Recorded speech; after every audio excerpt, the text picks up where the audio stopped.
Guys, स्वागत है आपका अपने यूट्यूब चैनल स्टडी विद अमन कुल में। आज हम लाए हैं क्लास 9 के बच्चों के लिए, जो कि आपका इंग्लिश का सैम्पल पेपर है, प्रैक्टिस पेपर है टर्म 1 के लिए। तो आपका हिंदी का पेपर हो गया, लास्ट इंग्लिश बचे है एंड फिर आपका एक नॉन कॉमन सब्जेक्ट बचेगा। तो इंग्लिश का पेपर के लिए अच्छे से तैयारी करनी है। सैम्पल पेपर सॉल्व करेंगे, MCQ 20 क्वेश्चन सॉल्व करेंगे, क्योंकि हिंदी, मैथ्स और हमने जो भी आपको SST में करवाया वही आपका पेपर में भी आया है। एंड ये मैं नहीं कह रही, ये सारे कमेंट्स में आप सभी ने कहा है, बच्चों ने कहा है मुझे। एंड जब मैंने खुद भी पेपर सॉल्व करवाया आपको, तब भी मैंने देखा कि ज़्यादातर क्वेश्चन सेम आए। तो आपको इंग्लिश में भी ऐसे ही प्रिपेयर रहना है, इंग्लिश में भी आपको अच्छे से करना है। तो ये इंग्लिश का सैम्पल पेपर है। यहाँ पे क्वेश्चन पेपर 3 सेक्शन कंटेन करेगा। सेक्शन ए आपका रीडिंग का होगा, 18 क्वेश्चन होंगे, 14 करने हैं। सेक्शन बी राइटिंग का है और ग्रामर का, उसमें 12 क्वेश्चन होंगे, 10 अटैम्प्ट करने हैं। सेक्शन सी आपका लिटरेचर बुक से होगा, 30 क्वेश्चन होंगे, 26 अटैम्प्ट करने हैं। सभी क्वेश्चन इक्वल मार्क के और नो नेगेटिव मार्किंग नहीं है। तो रीडिंग सेक्शन है, आप इस पूरे पैराग्राफ को पढ़ेंगे। ये पूरा पैराग्राफ आप स्क्रीनशॉट लेके अच्छे से पढ़ सकते हैं। अब मैंने पढ़ लिया, अब इसके अकॉर्डिंग हम आंसर करते हैं।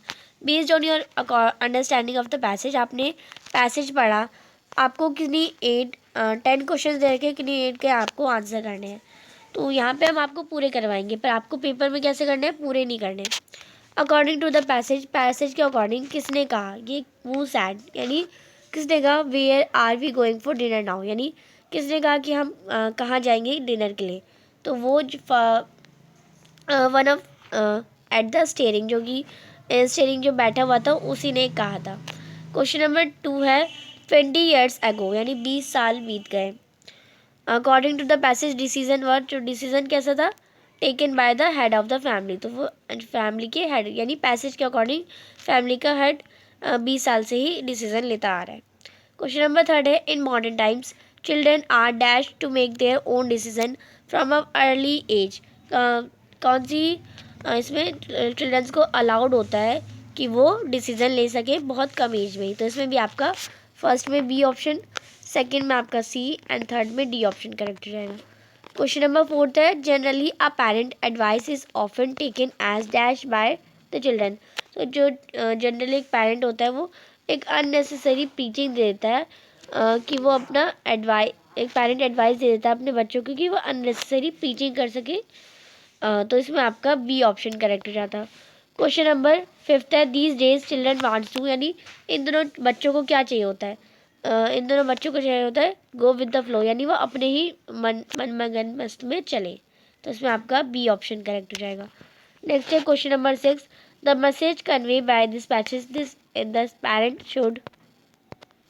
इस पैसेज का मैसेज का कन्वे यही है कि ये पैसेज हमें यही बताना चाहता है, यही मैसेज देना चाहता है कि पेरेंट को चिल्ड्रन को कुछ स्पेस देना चाहिए। तो ए ऑप्शन करेक्ट है। Listen to each need of their, यानी हर जो उनकी ज़रूरत है उन्हें सुनना चाहिए, ये भी सही है। Let them solve their problem by helping them from the back, यानी उनकी प्रॉब्लम को सॉल्व करना चाहिए, उन्हें हेल्प करना चाहिए। तो ये तीनों ही ऑप्शन करेक्ट है, यानी इसमें आपका D option all of these correct हो जाएगा। आप इसमें डी पे टिक करेंगे। नेक्स्ट है question number 7 after arriving at a decision almost everyone is hurt in the family mention above, यानी ऊपर की फैमिली में जो पैसेज आपने पढ़ा, एक डिसीजन अराइव हुआ तो सब हर्ट हुए थे। तो इसमें आपका 7 का सी ऑप्शन जो है करेक्ट हो जाएगा। नेक्स्ट है question number 8 the synonym of hurt, यानी हर्ट जैसा सेम मीनिंग किसकी है, तो इंज्योर्ड, यानी जब चोट लगती है, हर्ट होता है, तो उसे भी इंज्योर को भी हर्ट ही सेम मीनिंग है। तो साइनम, उससे सेम मीनिंग को साइनम कहते हैं और अपोजिट को एंटोनिम कहते हैं। तो ये पैरा 2 में से आप ढूंढ सकते हैं। क्वेश्चन नंबर 9 है आपको 8 तक ही करने थे, पर क्वेश्चन नंबर 9 है the word which means same as style और method of cooking in para 4। तो सेम एज स्टाइल और मेथड ऑफ कुकिंग, इसका पैरा 4 में आपको मीनिंग दे रखे हैं। तो इसमें आपका जो क्यूजिन है वो स्टाइल और method of cooking in para 4 में दे रखा है। तो इसमें आपका बी ऑप्शन जो है करेक्ट हो जाएगा। नेक्स्ट है question number 10 the word agreeable has the antonym, यानी एग्रीएबल का जो एंटोनिम, यानी इसका अपोजिट क्या हो जाएगा, इसका हो जाएगा कन्फ्लिक्टिंग, यानी एग्री की जगह कन्फ्लिक्ट कर रहा है। तो उसमें आपका बी ऑप्शन करेक्ट हो जाएगा। अब इससे आपको सेकेंड पैसेज दे रखा है, इसे भी आपको पढ़ना है अच्छे से। ये पूरा आप पैसेज का स्क्रीनशॉट ले सकते हैं एंड ये पूरा आपका पैसेज रहेगा। अब इसके बेस पर ideal schedule for student 5 AM to 5 PM, यानी एक आइडल शेड्यूल बता रखा है कि 5 बजे सुबह से 5 बजे शाम तक का। आप देखिए सबसे पहले वो 5 बजे उठता है, फिर 5 बजे से फिर वो स्कूल के लिए रेडी होता है 7 बजे तक, 7 बजे से 8 बजे वो स्कूल जाता है, फिर 8 बजे से वो 1 बजे तक स्कूल में रहता है, 1 बजे से लंच रेस्ट करता है वो 3 बजे तक, फिर 3 बजे से 4 बजे तक वो स्टडी करता है एंड ये फिर उसका 5 बजे तक पूरा बता रखा है। अब इसी का बेस्ड आपको कुछ क्वेश्चन दे रखे हैं based on the understanding of passage. आपको किन्हीं 6 क्वेश्चन के 8 क्वेश्चन दे रखे हैं, किन्हीं 6 क्वेश्चन के आंसर करने हैं। क्वेश्चन नंबर 11 है, it is good to commit yourself to being 15 minutes early for everything, यानी हर काम तो 15 मिनट पहले कर लेते हैं। तो इसमें आपका सी ऑप्शन करेक्ट रहेगा। आपको पैरा पढ़ना है तभी आप क्वेश्चन के आंसर करेंगे। क्वेश्चन नंबर 12 है, to be punctual we should, यानी अगर पंचुअल रहने के लिए हमें क्या करना चाहिए, get up at the right time, यानी हमें सही टाइम पे उठना चाहिए। तो इसमें आपका बी ऑप्शन करेक्ट हो जाएगा। क्वेश्चन नंबर 13 है, it is good habit to, ये गुड हैबिट है कि हम reach your work place in time, हमने अपना काम अपने जो वर्क प्लेस है उसे टाइम पे पहुँचे and calculate the time before starting यानी वर्क, यानी हमें अपना कोई भी काम करने से पहले टाइम को कैलकुलेट करना चाहिए। तो इसमें ए ऑप्शन बी ऑप्शन दोनों करेक्ट है, यानी इसमें आपका डी ऑप्शन करेक्ट हो जाएगा, बोथ ए एंड बी। तो आप इस पर डी पे कर लेंगे। क्वेश्चन नंबर 14 है, according to the passage the watch should be set, तो जो पैसेज के अकॉर्डिंग वॉच को कब सेट करा गया था, तो वॉच को सेट करा गया था 2 मिनट्स में। तो इसमें आपका सी ऑप्शन करेक्ट हो जाएगा। क्वेश्चन नंबर 15 है, the writer suggest to keep the watch, जो राइटर है उसने सजेस्ट करा कि वो वॉच को देखते रहे कि टाइम वो एक्यूरेट कर सके। इसमें आपका बी ऑप्शन करेक्ट हो जाएगा। नेक्स्ट है question number 16, according to the passage या चार्ट के according student should get up, तो स्टूडेंट कब गेट अप होता है, तो वो 5 AM से यानी 5 AM to 6 AM, यानी 5 बजे से 6 बजे तक उठ जाता है। तो इसमें आपका सी ऑप्शन करेक्ट हो जाएगा।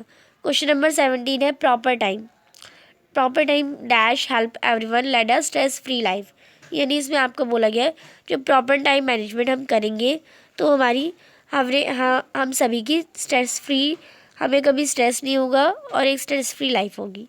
क्वेश्चन नंबर 18 है, which one of the following is not a time management tip, इनमें से कौन सी है जो टाइम मैनेजमेंट टिप नहीं है। तो आप देखिए, remove important task from to do list, यानी जो आपको काम करने हैं उसमें से इम्पॉर्टेंट टास्क को हटा देना, ये टाइम मैनेजमेंट लिस्ट में नहीं है। तो इसमें आपका सी ऑप्शन करेक्ट हो जाएगा। अब आपका ग्रामर एंड राइटिंग का सेक्शन है। थर्ड क्वेश्चन नंबर 19 है, आपको 6 क्वेश्चन दे रखे हैं, आपको कोई 5 ही आंसर करने हैं मोस्ट अप्रिशिएट ऑप्शन में से। तो 19 दे रखा है, she dash visit her grand parents house during holidays, यानी शी माइट, यानी वो विजिट करना चाहती है। तो इसमें आपका माइट आएगा, आप इस पर माइट कर लेंगे। क्वेश्चन नंबर 20 है, Joey dash from vacation just now, तो जोए हैज़ रिटर्न, यानी वो अभी आई है अपने वेकेशन से। तो इसमें आपका हैज़ रिटर्न ए ऑप्शन जो है आपका करेक्ट हो जाएगा। क्वेश्चन नंबर 21 है, dash exam copies are still unchecked, यानी अ फ्यू, इसमें आपका अ फ्यू यानी कुछ copy, a few exam copies are still unchecked, इसमें आपका ए ऑप्शन करेक्ट हो जाएगा। क्वेश्चन नंबर 22 है, she said a bring of glass water please, तो उसने कहा कि bring of glass water please. अब ये आपका डायरेक्ट में, आपको इनडायरेक्ट वे से चेंज करना है। तो आप देखिए, इसमें आपका she requested me to bring a glass of water, इसमें आपका बी ऑप्शन जो है करेक्ट हो जाएगा। नेक्स्ट है question number 23, she said to him it is good to see you, यानी उसने कहा कि तुम्हें देख के अच्छा लगा। तो इसमें आपका जो A option, she exclaim that it was good to see him, ये आपका करेक्ट हो जाएगा। आप इस पर ए पर टिक कर लेंगे। क्वेश्चन नंबर 24 है, many a man that suffer during partition, तो मैनी अ मैन हैज़, तो इसमें आपका हैज़ आ जाएगा, हैज़ सफ़र्ड ड्यूरिंग पार्टीशन। तो आप इस पर बी पे टिक कर लेंगे। क्वेश्चन नंबर राइटिंग सेक्शन आपका दे रखा है, आपको कोई 6 क्वेश्चन दे रखे हैं, आपको कोई 5 करने हैं। क्वेश्चन नंबर 25 है, what does descriptive writing do? तो डिस्क्रिप्टिव राइटिंग में क्या करना होता है हमें, हमें अफिशियल टू सेंस, हमें सेंस भी देखनी होती है, हमें डिटेल्स देनी होती है, हमें डिस्क्रिप्शन लिखना होता है। तो इसमें आपका all of the above, D option correct हो जाएगा। क्वेश्चन नंबर 26 है, आपको को मोस्ट इफेक्टिव डिस्क्रिप्शन कोई 4 ऑप्शन में से करेक्ट टिक करना है। तो आप देखिए, I remember the old market clearly, it was always crowded with customers and trader beginning bargaining. I used to watch the action from a distance. Sometimes I would get an orange from the trader who has dealing in fruits. I used to stuck the feet and tonguey flesh. तो आप देखिए इसमें आपका C option correct है, क्योंकि बाकी option में अप्रोशिएट answer आपको नहीं दे रखा है। आप पढ़ के देख सकते हैं, इसमें आपका सी ऑप्शन जो है करेक्ट हो जाएगा। आप इस पर सी पे टिक करेंगे, ये आपका सी ऑप्शन करेक्ट हो जाएगा। क्वेश्चन नंबर 27 है, what is the reason to write a descriptive essay? क्या रीज़न होता है कि हम एक डिस्क्रिप्टिव ऐसे लिखें कि रीडर को अलाउ करें कि वो राइटर का जो आइडिया है वो रीडर की सेंस ऑफ साइट से, स्मेल, टेस्ट, साउंड, टच से जाए। तो इसमें आपका ए ऑप्शन जो है करेक्ट हो जाएगा। क्वेश्चन नंबर 28 है, short stories based on, short story किस पर बेस्ड होती है? वो एक सिंगल थीम पर बेस्ड होती है। तो इसमें आपका ए ऑप्शन करेक्ट हो जाएगा। क्वेश्चन नंबर 29 है, a crucial part of short story. तो एक क्रूशियल पार्ट शॉर्ट स्टोरी का उसका क्लाइमेक्स होता है। तो इसमें आपका बी ऑप्शन करेक्ट हो जाएगा। क्वेश्चन नंबर 13 है, थीम ऑफ द स्टोरी में भी, तो स्टोरी की थीम कैसी होती है? तो स्टोरी की थीम होती है हैप्पी भी होती है, नेगेटिव भी होती है, न्यूट्रल भी होती है। तो इसमें आपका ऑल ऑफ दीज करेक्ट हो जाएगा। क्वेश्चन नंबर अब आपका लिटरेचर है। अब आपका ये बुक में से आपको एक पैसेज दे रखा है, आपको इसे पढ़ना है, और यहाँ पे इस सेक्शन में आपको कुछ सब सेक्शन दे रखे हैं, 5th 6th 7th 8th and 9th। Total 30 question है, आपको 26 अटैम्प्ट करने हैं 5th से लेके 9th तक में। अ ट्रूली ब्यूटीफुल माइंड यानी आपका चैप्टर है, उसमें आपको क्वेश्चन दे रखा है 31 दे रखा है, select the most appropriate option for first and second. आप देखिए, Mileva Maric didn't come to university of Zurich. तो आप देखिए, Mileva Maric university of Zurich नहीं आई थी, तो आप देखिए वो आई थी। तो इसमें आप देखिए ये जो स्टेटमेंट है वो फॉल्स है। It was the only university which gave degree to women, और ये ओनली यूनिवर्सिटी थी जिसने उस वुमेन को जो डिग्री दी। तो इसमें आप देखिए सेकंड आपका ट्रू है, फर्स्ट फॉल्स है। तो आप देखिए B option, first is false but second is true, इसमें आपका बी ऑप्शन जो है करेक्ट हो जाएगा। क्वेश्चन नंबर 32 है, where did not Einstein,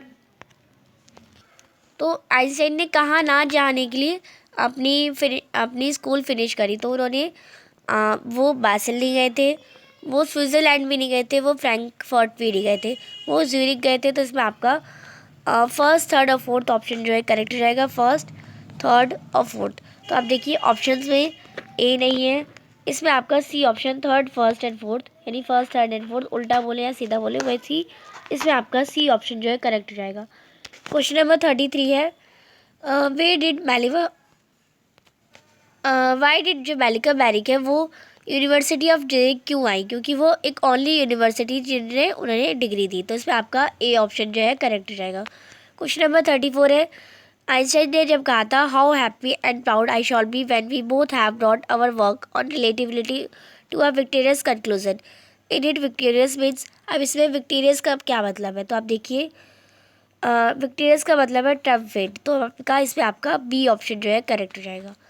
question number 35 है, when did Einstein secure a job? Einstein को एक जॉब कब मिली थी? तो आइंस्टाइन को एक जॉब जब मिली थी वो इसमें आपका 1902 था, यानी 1902 में उसे जॉब मिल गई थी। तो इसमें आपका एक सिक्योर जॉब मिल गई थी। तो इसमें आपका सी ऑप्शन जो है करेक्ट हो जाएगा। क्वेश्चन नंबर 36 है, अब ये जो आपको एक्सट्रैक्ट दे रखा है, आपको इन क्वेश्चन को अटेम्प्ट करना है। ये आप देखिए हैप्पी प्रिंस से आपको एक्सट्रैक्ट दे रखा है। I have ordered flowers embedded on it but the stemless are so lazy. अब इसमें आप देखिए, इसमें इस डायलॉग में स्पीकर कौन है? सो इसमें loveliest maid of order of the queen जो है वो इसमें ओनर है। तो इसमें आपका डी ऑप्शन जो है करेक्ट हो जाएगा। क्वेश्चन नंबर 37 है, why did here the sound? तो आपने ये साउंड ऑफ डांसिंग कहाँ सुनी थी? तो आपने इसमें कैसल में सुनी थी। तो इसमें आपका बी ऑप्शन जो है करेक्ट हो जाएगा। तो आप इसमें बी पे टिक कर लेंगे, यानी सॉरी, साउंड ऑफ डांसिंग जो है आपकी पैलेस में सुनी गई थी, तो इसमें आपका बी ऑप्शन जो है ओनली फर्स्ट करेक्ट हो जाएगा। आप इस पर बी पे टिक करेंगे।